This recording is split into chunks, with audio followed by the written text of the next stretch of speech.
মোৰ মোবাইলটো ৰাখিলোঁ মই বাজিত মোৰ বাইকখনৰ চাবি ৰাখিলোঁ বাইকখন ৰাখিলোঁ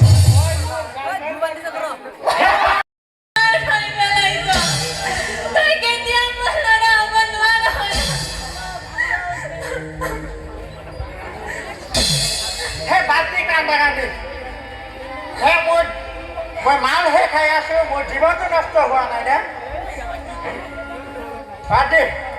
আৰু এটা কি জান বহু বছৰ ধৰি মই স্কুলত গৈ আছোঁ কিন্তু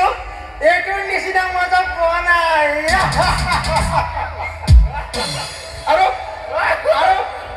এইটোৰ নিচিনা মজা ক'তো পোৱা নাই আৰু এইটো মোৰ হাতত কোনো তুলি দিছ তই জাননে তই নাজান এইটো তুলি দিছ মোৰ বন্ধু সাগৰ সাগৰ